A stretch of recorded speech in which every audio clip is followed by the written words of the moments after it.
Voilà les gars, on est en live. Bonjour tout le monde pour ce nouveau live. J'espère que ce live va vous plaire.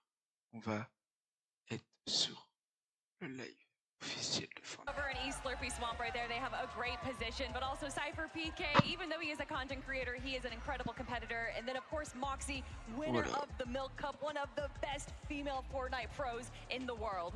Yeah, Allez, a lot of potential here for this duo. Voilà. Talked to Cypher, he was like, yeah, I love my duo. We got the same game plan. We're jumping in, feeling confident. I love it. And again, shout outs to Make-A-Wish, Luca, Tyler. Thanks for hanging out, but it's time. Let's meet our next four.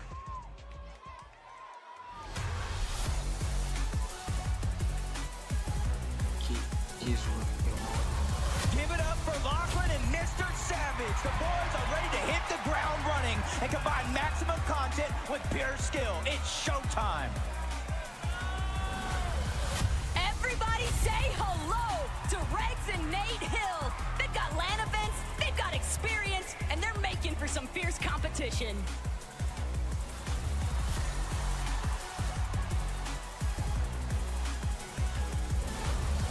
Make some noise for Captain Shota and Koyota, all the way from Japan. These guys are here to make their mark on the international stage with a big win. Next up, it's Booga and Typical Gamer. A World Cup title paired up with world-class content. This is the perfect recipe for success.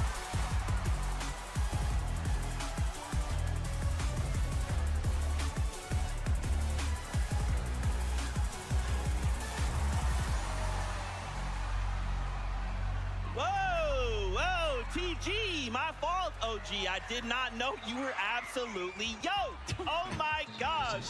Once again, the crowd have chosen their favorites. It's Typical Gamer, it's Booga. You can hear the crowd is electric right now. Man, what more could we say about these two OGs of the Fortnite scene? Look, I almost got shaken off the stage. When Booga and Typical Gamer walked out, I literally almost fell off with how excited the crowd got. But that's at no surprise when you pair up the most followed creator in the Fortnite space alongside the World Cup Solos winner. It's what to expect. You know, the reload game mode throws a bunch of old items, old weapons that we've seen in Fortnite competitive before. And if any's going to be good adapting to any sort of meta, any of those items, it's going to be Booga, the guy with the most experience. And I mean, you look at Typical Gamer, he was competing in NA West FNCS, and he was able to make it through the qualifier. He is also in one of those gray areas, like you like to say, Pivot. Okay, what about Shota, Koyota coming in from Japan, man? I mean, listen, they've got the rock, paper, scissors on lock. The question is, who's throwing paper? Look, I'm going to ask you a question, Zeke. I was actually taking a peek in the player lounge. Koyota was 1v1ing Peterbot in creative. What do you think won? It's gotta be Pete, man. Koyota actually won 5-3 in 1v1s creative against Peterbot. So he's got the mechanical skill on deck. Also has some little surprises that we've seen in terms of game strategies, so I think they have what it takes. That's the thing with Koyota. Every single time that he shows up to one of these international events, whether it be globals, whether it be a pro-am, everybody is always quickly reminded he is just so good, especially when it comes to mechanics. I mean, there's a reason they call him the Asia's Peterbot, man. He is such a phenomenal player, and like you said, super innovative. I remember back when we had jetpacks in the game, he was literally eliminating people in the air. I'd love to see it again. Woo! Let's hope there's jetpacks in reload, but for now, let's meet our next four duos.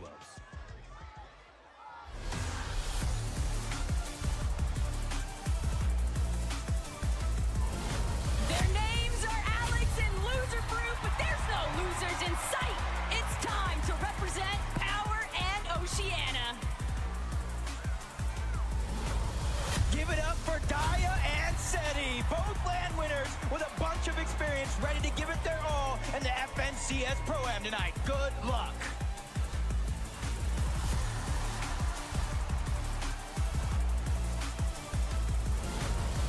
Locked and loaded, Thomas and Somerset. This lobby better watch out, because with these two around, first is the only thing on their mind. It's Aussie antics and Peterbot, les gars. Peterbot est là, le meilleur joueur, champion de 2024, premier.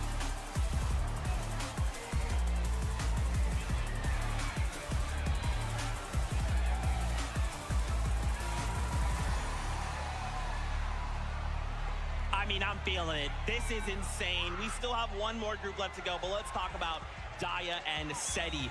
I mean, Seti's an invitational champion, a legend in the EU scene. You pair him up with Daya, who just recently won the Milk Cup LAN.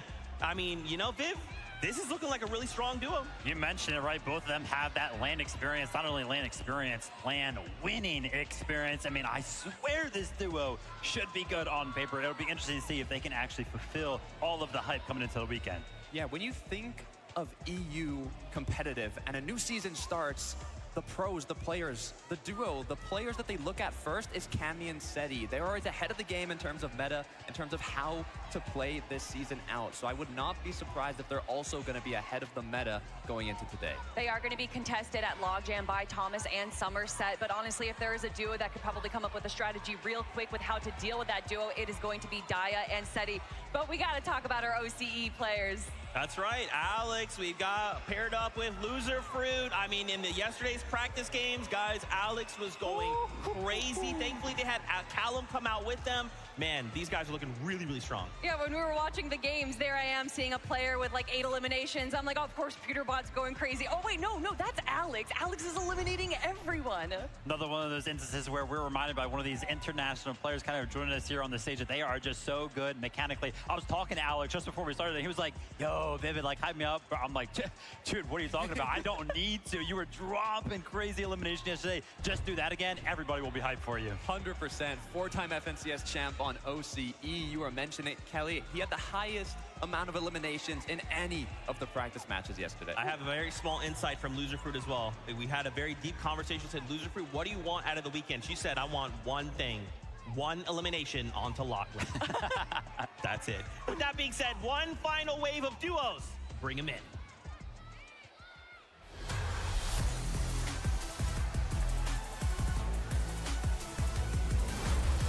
Get loud for Queasy and Nick at 30. These guys will never back down and look to have an amazing day. I can guarantee to see them on high ground. Flakes and God have entered the building, everybody. Things are really heating up, and Brazil is coming in hot for today's competition.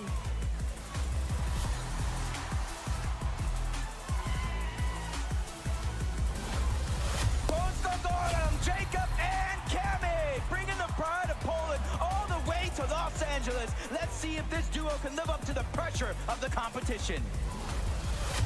It's your content kings, Clicks and Lacey.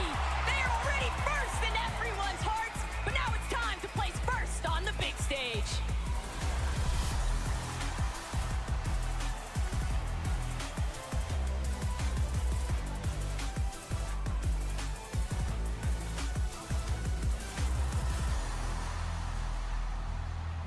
The hype is real. The players are now taking the stage, and we are getting ready for our first game. We wanted to talk about here for a moment, Cammy and Jacob. So not that long ago, we kind of talked about Seti, right? And I feel like what's happening right now is Seti, typically when you look at this duo, Seti and Cammy, they kind of come into tournaments real quiet, under the radar. And now you're telling me, Tokata, we have Seti already doing that. And now on the other end of Slurp Rush, we have Cammy and Jacob doing the same thing? That's the interesting part, right? They are literally on the complete opposite side of the map. Now it's a full Polish duo, and when we think of strategy, we think of meta. I know they have something hidden up their sleeves. I always see them practicing. They are always locked in, and I'm excited to see kind of what that secret's gonna be. A couple of our duos competing today, obviously they're flying under the radar. It's no surprise that Cammy and Jacob are one of those duos, but I think they're comfortable being like that, right? Cammy and Seti kind of like to do that when they're playing those FNCS majors, so no surprise. And we're not really hearing a lot about this duo right now. You're talking about teams flying under the radar. A team not flying under the radar is Nick A30 and Queasy. I mean, what a combo. You can already hear the cheering again. Nick A30 is such an incredible personality for Fortnite, joined by Queasy, one of the best IGLs, Takata. What's interesting about Nick A30 is before Fortnite, he was actually studying to become a doctor. So now paired up with the GOAT IGL, he is gonna have all the resources needed to keep him alive and play that support role. Well, obviously, Queasy, one of the GOATs when it comes to the IGL category. Talking about Fortnite, are they going to be able to pull off the typical surgical procedure that is take height, don't die? I love it. You know, and after yesterday, we had these practice games to look at, and unfortunately, Nick had a moment where he kind of crash padded Queasy back in the storm. So I said, hey, Nick, I kind of walked up and said, hey, Nick, what is the one thing we're not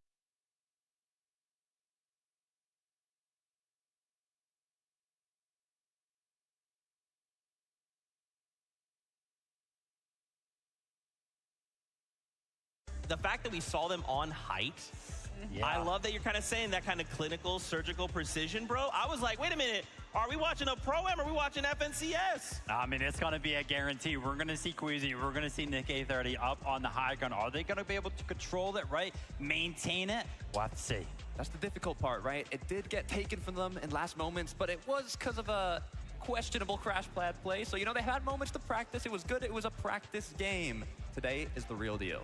The one concern I have for this duo isn't about being contested, isn't about being able to play well, is how is Nick A30 going to deal with Queasy's language? We know that all the people competing here are going to be streaming their perspective, so we know, and also there's going to be some listen-ins as well. We got a lot of possible chaoticness for the family-friendly player. Yeah, absolutely. And you're going to kind of talk about, you know, chaos, right? That's what Reload's all about. If we're taking a look at some of the items that we might expect some of our competitors to go ahead and pick up today, mobility being one of the most important things whenever we talk about Fortnite competitive. There's actually so much mobility in a Reload, right? We got the shockwaves, obviously those breaking builds. Those are going to cause some chaos. We got the grapplers. You can make so many, you know, crazy plays with that, avoid fall damage, you know, jump on the high ground with that pretty easily. The crash pads that we were kind of talking about, they send you so far. When we're talking about a smaller map, it feels like they send you halfway across the map. And also thinking about strategies. There's a lot of mobility, but also, look, I don't want to leak it for the players, right? But seeing the practice games, if you're uncontested, we saw some duos just send the pro player somewhere else, let them battle it out. The creator farmed out the mats, got all the loot, got everything they needed to play out the later parts of the match. And hey, if the pro gets eliminated, you just reload back in, take all that loot. So I'm curious to see if we see that come to play. I mean, yeah, that was a strategy that we saw in Major 2, right? With the new reboot purchasing that you can do. That is definitely a competitive level strategy. And that's what we need right now. A lot of these players prepping, getting ready. It has been all about the scrimming and the VOD reviewing for these duos. Who has been able to put in the most practice? How have they synergized as duos? Because this is it. This is the Pro-Am, right? We haven't had one in 5 years. A lot is on the line right now. Vibes, I mean, at an all-time high, right? Obviously, there is definitely some more competitive edge, but there's also just like a lot of fun, kind of bringing together, you know, both ends of the same coin, right? Hyper-competitive FNCS, and then content creators, right? Who, when you bring them together, it's like we're one big family coming together once again. I mean, again, having old OGs coming together and be like, yeah, I still rock Fortnite. Yeah, you want 1v1? Oh, I just dumped you? That's crazy. Yeah, I heard you guys talking, saying that there's already people before the show even started being like, we need another one next year, and the games hadn't even started yet. Yeah, it's crazy stuff. As we were kind of going down the line right there and showing some of our duos get locked in, start to, you know, talk some strategy with each other, I saw Thomas HD and Somerset kind of pop in, and that made me, you know, remember a conversation that I had with Somerset just earlier on today, and I think it's very, very important because this is something that we can talk about when it comes to every single duo. I was like, hey, Summer, you know, how you feeling? She was like, surprisingly, I'm not nervous at all. I think that's like really, really big because, you know, from her perspective, it's like, oh yeah, you know, she's used to being nervous when it comes to competitive events. She's finally kind of hit her stride where the nerves are finally going away and she's going to be able to lock into the competition. Yeah, confidence is key, especially when eliminations, I mean, we talked about it, 10 elims is the equivalent of a victory royale. So if you're able to just farm a good amount of elims at the start of the match, you have a very good shot of getting first place. Now, what I'm thinking about as well, we've had a bit of drop spot changes, but maybe we've had a little bit of drop spot baits, right? I know Mongrel Ali said they were landing on Peterbot and Aussie Antics. Will they actually do that now that it's game time? Reason Faxvidi said they're landing on Cooper's Emmy and Gone and Flakes. That's like 3 of the most powerful duos in the same POI. I don't know if it's really going to happen.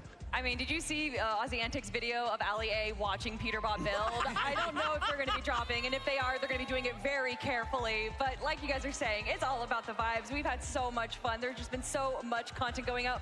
We also have a lot of co-streamers up in the audience right now. There's people representing so many different regions. This is what Fortnite is all about. Yeah, 100%. Very, very excited to kind of jump into the action. Gosh, Zeke, you know, I got a question for you, Zeke. You know, obviously you kind of punched in your ticket, Clicks and Lacey yesterday. You know, Lacey, after his extensive VOD review session last night. How you feeling about your pick? I wasn't aware of the VOD review session personally, but listen, this is still Clicks, this is still Lacey, you know. Clicks is looking really good, right? Again, we had kind of 3 practice games yesterday we got to watch. Yesterday, you kind know? of clue in, see how things are kind of going. Clicks, to him, it looks like I'm just watching Major 2, right? It looks like I'm just watching the same Clicks I just got done watching. And of course, with Lacey, like, yeah, this guy loves content, of course, but he knows how much Clicks wants it. He knows what this means to Clicks. So when the time comes, he will lock in. We all know the ongoing joke of the 4th place curse from Clicks. Unfortunately, getting 4th place again with Veno back last year. And then this year, getting 3rd place in Major 1. Major 2, he gets 2nd place. We were already talking about if Thomas HD wins, would this officially be his first FNCS title? Well, what about that question for Clicks? Yeah, I mean, a lot of people are kind of, I've seen it on socials a lot. Clicks is actually in his prime right now. And definitely those placements, they're kind of backing it up. We're talking about storylines when it comes down to primes and everything like that. Why don't we go ahead and focus in on Mr. Savage and Lachlan, right? Mr. Savage was retired from Fortnite Competitive earlier this year, and it did not take long before he kind of rejoined us for Major 2, joined another trio, got right back into the action, so I think he's locked in right there. The thing that I love about Mr. Savage is that, you know, I remember competing in Events Guy, and he always had his supporter creator code. It was always like 200 IQ, because everybody always kind of coined him as the smartest player. Of course, now we could see it right a couple minutes ago, right? He changed his code now to code Mr. Savage, but still has those smarts. Has the IQ from retired to qualifying grand finals, but now competing here at the Pro-Am. And you were talking about, you know, does it count as an FNCS win? Well, if it does, you know, if Mr. Savage Lachlan wins, even Peterbot Aussie Antics, that means Aussie Antics is an FNCS win. And Thomas HD doesn't, and Clicks doesn't. You know, that is definitely going to be a funny ongoing joke. I mean, how can you not be entertained, right? And again, the fact that this is reload, you know, obviously in FNCS we watch, someone goes down, it's like, well, see you next game. Now someone goes down, it's like, okay, well, they're reloading back in. How do we kind of approach this new situation? Does Thomas HD have a mammoth pistol halfway across the map? Did he catch you coming from the sky? Like, there's so many cool things. And of course, with the loot pool that is reload, there's so much chaos that can happen. From even opening a single chest. I think it's important to kind of talk about, yeah, you're going to kind of get reloaded, right? Obviously, you're going to be flying in the sky. You're pretty exposed. And we kind of see how that kind of works out in competitions before, whenever there's like launch pads in the lobby, in the loophole. But there was a change not too long ago to kind of avoid some of that, right? Make sure you can kind of glide down further, closer to the land, have a little bit more immunity. Yeah, to kind of prevent some of those beams coming out of the sky. I can tell you right now, from the practice games yesterday, with these professional players in the lobby, it feels like it almost changed nothing. Yeah, it really did not. I mean, the aim of these players is on a whole other level. And what I'm thinking is, in a lot of the performance evaluations, the players are playing safe. They were, you know, hiding the box, going for the late games, and trying to get a good placement. Because in those end games, you are going to get a lot of opportunities for eliminations. But I'm trying to think to myself, okay, if you're low ground, you're going to have a lot of opportunities, players dropping down, running out of mats, a lot of elims. High ground, you're going to have to play aggressive if you want to match that amount of eliminations. And I think that's going to be kind of the deciding factor on who does end in first place. Another deciding factor is how these players are going to be preparing for their win condition in the end game. Obviously, with this being reload, we know that it has a high potential of going to a heal off. And we've seen a few players, such as Peterbot and Aussie, having 4 chug jugs in their loadout at one point, which is a great way to prepare. It's not the best way to get eliminations, though, and you do need to have a bit of a combination of mobility and weapons and everything. But I think players that are preparing for that win condition is what's going to set them apart. Love the fact that you're talking about the heal off. Yeah, it would be no surprise if at least 1, 2, 3, maybe even 4, maybe 5, maybe all 6 actually go down to that heal up, right? We got so many items that can kind of support that. Chug jugs, med kits, we've got those slurp juices in. But it's so funny because yesterday when we were watching those practice games, I was like, wow, we've even got the terrain, POIs like Slurpee that have those barrels available. Cooper so smart, making sure that he went ahead and utilized those for his heal off win condition. Gosh, they're just so smart sometimes. And that's why it's important to put in the practice on this new map. I mean, not only do you have chug jugs, med kits, splashes, but like you were mentioning, if you know where all these slurp barrels are, if you know where you need to go quickly into zone to keep yourself alive in the heal off, I'm sure we're going to have a lot of them. I mean, bringing us back 3 years ago, invitational final game, Camiseti versus Queasy Vino, not knowing what you can do at a drop spot can really change the story of a game. Why would you bring that up, Kelly? Sorry. It's not like this is going to be a super close competition by the end of the day. That would be insane if it was. But it's that time. we're ready to jump aboard that battle bus for the first game out of the FNCS Pro-Am. So casters, over to you.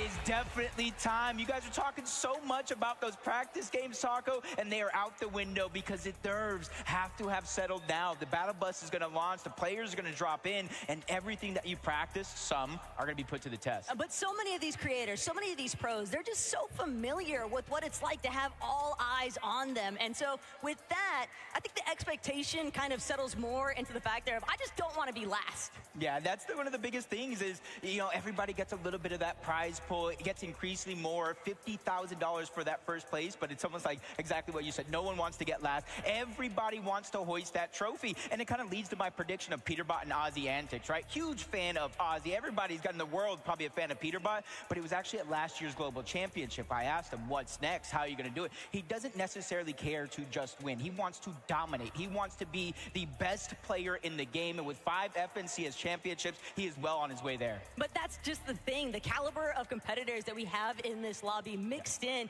with what you would expect to be a little bit more of a casual environment, but no, that's not the case. The desk has been touching on it so heavily. A lot of our creators have really been putting in the time, effort, and hustle, and it's going to showcase here today. These matches, it might only be 6 games, Jacob, but I'm expecting some pretty big shifts to develop, especially by the time we hit the halfway point. Yeah, it's definitely going to be interesting, especially games 5 and 6. Those are the ones my eyes are definitely going to be glued on, because that's when a lot of the chaos will start to ensue just a little bit. Depending on where you're at in leaderboard, we already see it in our FNCS final style lobbies. You know, you need 30 points, you need 40 points. You have to pick it up through eliminations. This format is basically elimination heavy. You don't start to earn placement points until you start to get into the top 10, and most of them is in the top 5. So it's all about consistency and eliminations, and I think there's a few teams already talking to them. They have some tricks underneath their sleeve, Taco. I'm ready to see them. Look, everybody wants to be optimistic and anticipate that they're going to be able to find the eliminations when it matters. Maybe they can be consistent with their placements, but one of my favorite quotes of the day actually came from Vaxity earlier this morning, because he said, if by games 5-6 it looks like it's not happening, guess who I'm crashing out on? It's going to be Peterbot. If I'm not winning, he's not winning it either. And that kind of mentality, I wouldn't be surprised to see take place amongst multiple duos here today, because it's all about the pride sometimes, Jacob. No, it definitely is. And, you know, coming in and watching some of the practice games, you know, right out of the gates, Peterbot and Ozzy landing at their Slurpee Swamps. But then I saw Faxity Reason. I saw Alex as a solo while Loser Fruit was uncontested. I heard drop. I saw Booga and TG actually get aggressive and take the top of the Slurpee building. So honestly, I feel like it's anybody's games, and these zones are going to be so pivotal, because by zones 5, zone 6, just one zone before the reboot, that's when it's going to get interesting. But you guys heard the battle bus, and it is going to be ready for game number 1. Game 1. C'est parti.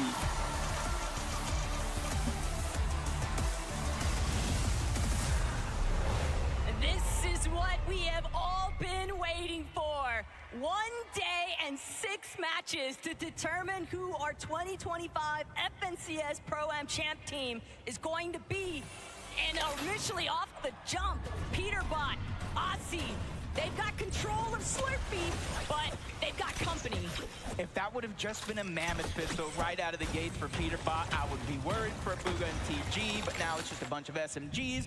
Ozzy already found the Mammoth. He's going to go ahead and deliver that one first class on over to Peterbot as soon as he gets the chance, but they're just going to shield up, get a lot of these chests. In reload, it's about 100% chest spawn, so you got a lot of opportunity to get the loot that you need. Keep an eye on where Allier and Mongrel are actually going to be headed. Clake's Lacey, a little bit of pressure coming out from Venno and Reddish. And typically, you could expect that some of these POIs, you can just split them even 50-50 for the most part, but I don't think that a 50-50 clean split is the intention here. No, I don't think it is for the most part, but because of those 100%, there's a lot of floor loot and stuff that can split it rather safely, or you can choose to fight it later once you do get that full loadout. But I did see in the feed, typical gamer taking down Courage. Now Cypher PK is going down. So a lot of these players already just going right at it to try to get those early elimination points so they don't have to worry about a deficit later on. And it's always rough to be one of the first players eliminated, because then you're just an open season target for the rest of the lobby. Alex, if he'd had that reload online, we might have even expected to see him fire a shot out of that Mammoth one more time, but Slurpee Swamp getting a little bit encroached upon, and this is Aussie and Peterbot's territory, but more so Peterbot's. Everybody kind of switching things up. It does look like Seti is just away from where we thought he was going to drop initially and put himself in a 1v2 situation against Savage and Lachlan. But Savage just gets Mammoth, and I believe it was Peterbot from on top, and already he's moving in for the straight elimination. Down goes Savage. Peterbot is instantly getting busy here in game one.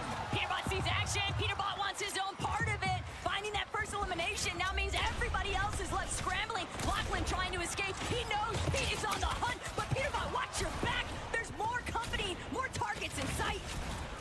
It's like the Peterbot hit list, and it scores 38 players, every single one. He's trying to get at least a single elimination on everybody in the game. Here in Savage getting rebooted, and these are the big warnings that we were talking about. It's just like a flare in the sky. They know exactly where you're at, and Peterbot is just on the hunt for Mr. Savage yet again, who luckily finds at least a shockwave to create just a little bit more distance. But how far can you run when Peterbot is chasing you down like this? He still has a couple of shots, one more left inside of this Mammoth, and then it'll be up close and personal. Thunder Shotgun pulled at the ready. Savage clip, but he doesn't have enough HP to tango, and that's gonna be a knock. Another elimination for Peter.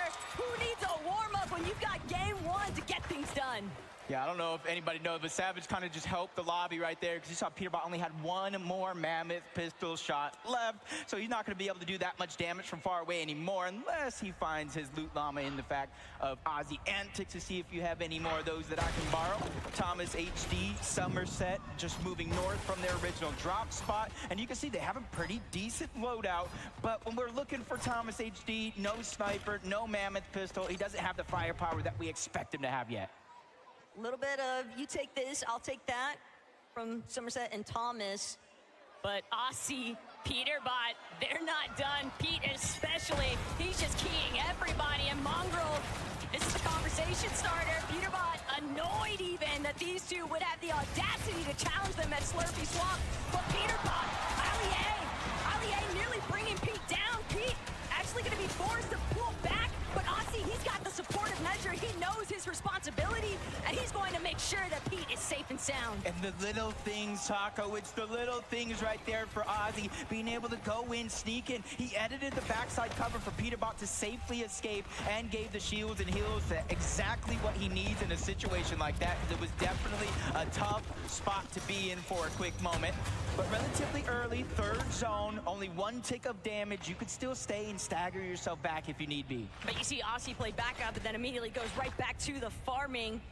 It'll be a test of endurance for those two making their way out of Slurpee Swamp. But Nikov, Podesai, can't even classify them as a dark horse because these are two very high-tier competitors. But with the way that they're kind of trying to position right now, Jacob, looks like they don't want to get caught up in too much of that early commotion. They'd rather prioritize the positioning. Yeah, I was talking to them in the player room before it started. They're just going to play their game. They're not concerned with everybody's drop spots. They're not concerned with everybody's strategies. They're not even concerned with anybody sleeping on them. They say, hey, that's a blessing, because they're not going to see what's coming. And I think they're just focusing on prioritizing the rotation this time around. That's why they're going towards the north. But towards the eastern side of the zone is going to be gone, and Flakes, they've had a rough time. That surprise triple contestation could delay your timing so much. And even with Baxity and Reason kind of calling out the fact, hey, we're just looking to take the dock side entirely out of Salty Docks, but Cooper made a great point. He called out that those two are eventually going to have to rotate in, and guess where they're going to have to go through?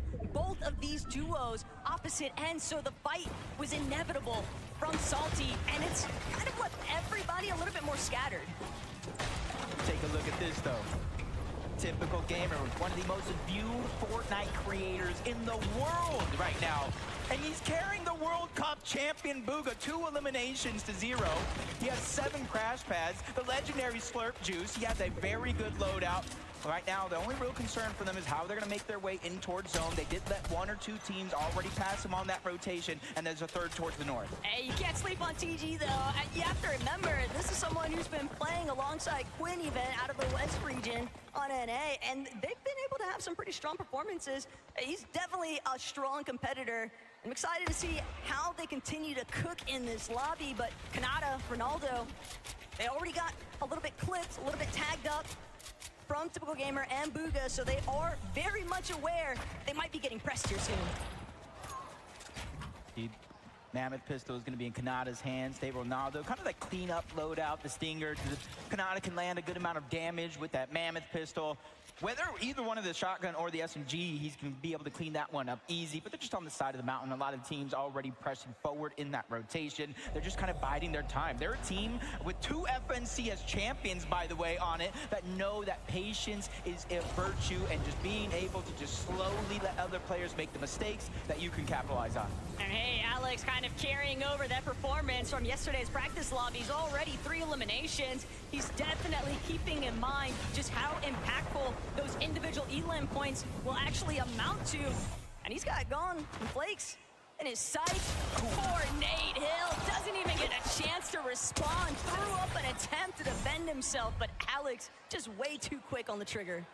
And that's what we were talking about in those practice games. Alex going punch for punch with the likes of Peterbot in terms of getting simple eliminations. As we're seeing the zone, it is going to close up just a little bit, but it's a 50-50 with the whole south side being in the zone. And that's why you see Peterbot and Ozzy just trying to rotate to the north.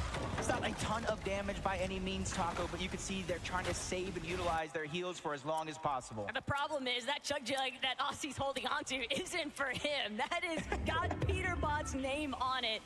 And the longer that Aussie can hold on to that without having to actually use it on himself, probably the better off they're going to feel with these rotates.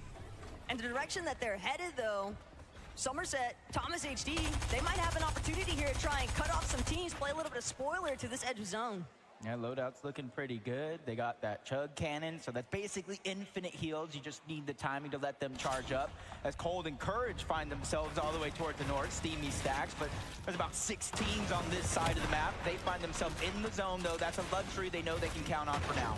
This is still a nice readjustment in comparison to a lot of the troubles that we saw them encountering in yesterday's practice games. Courage, Cold, they'd rather bide their time. They don't actually have to throw away their positioning anytime soon, but if Regs and Nahill get a little bit too close in their space, you can expect some sparks to fly. Yeah, and I feel like it's this point of the game, the nerves start to just get a little bit more up there because those reboots are about to turn off in Zone 7. So most of the teams have already rotated. You can see it in the minimap in close proximity of one another. So even though if you go down here, now it's the 6 zone, you will reboot. But where are you going to go? Where are you going to find the loot? So that's why you're seeing a lot of these teams taking it just a little bit more serious than some of the games that we saw yesterday. Plus, you got to keep in mind, Cooper, Zemi, they were grinding all morning. They've got to be feeling very warmed up, doing nonstop 2v2s up against Kanata and stable Ronaldo. And the way that they just shockwave towards that center zone, they're bound to get caught up in a little bit of action. But Reddish, Veno, first off, they want to be the ones intervening. Gone and Blake, they've got an exchange up against Kanata. They took out Ronaldo, but Reddish and Veno, they don't want to let up any pressure. They're just going to continuously spray into where that action's taking place. I just feel so bad for Ronaldo right now. I don't even know where he's going to end up landing, but if he can find his way back to Kanata, that will be good. And they are kind of deep in the back of the zone. This is about what are his chances, which is going to be relatively good. I don't even know how he just done it, but he did it. That's what you look at a former FNCS champ for, okay? Ronaldo's got his method. He's got some tricks up his sleeve.